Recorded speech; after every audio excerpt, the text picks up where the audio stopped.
പുതുതലമുറയ്ക്ക് കൗതുകമുയർത്തി കിഴക്കൻ അതിർത്തി ഗ്രാമങ്ങളിൽ പക്ഷിശാസ്ത്രക്കാർ സജീവമാകുന്നു. വ്യാഴവട്ടങ്ങൾക്ക് മുൻപ് കേരളീയരുടെ ജീവിതശൈലിയിൽ ഇക്കൂട്ടർ ചെറുതല്ലാത്ത സ്വാധീനമാണ് ചെലുത്തിയിരുന്നത്.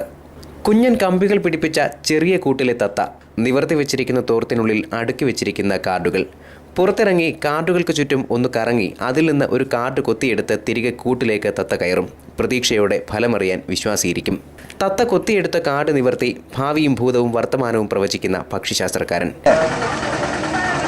Very good. ഗണപതി ഗണപതി ഭഗവാൻ അച്ഛൻ അമ്മയും മക്ക അച്ഛൻ അമ്മാവും അച്ഛനോ അമ്മാവും എല്ലാവരും ഉണ്ട്. അച്ഛൻ അമ്മ മക്കൾ കുടുംബ ചെയ്ത തിരുക്കുടുംബം എല്ലാ തിരുക്കുടുംബം കിട്ടിയതാ. സമാധാനം ചെറുമേല പോകണം. കുടുംബത്തിൽ സമാധാനം ചെറുമേല പോകണം.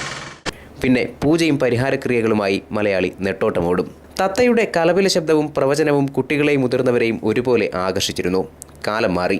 പ്രവചനങ്ങളും പരിഹാരക്രിയകളും കമ്പ്യൂട്ടർ യുഗത്തിലേക്ക് മാറിയ സാഹചര്യത്തിലാണ് അതിർത്തി ഗ്രാമമായ ആര്യങ്കാവിൽ പക്ഷിശാസ്ത്രക്കാർ വീണ്ടും രംഗപ്രവേശം ചെയ്തിരിക്കുന്നത്.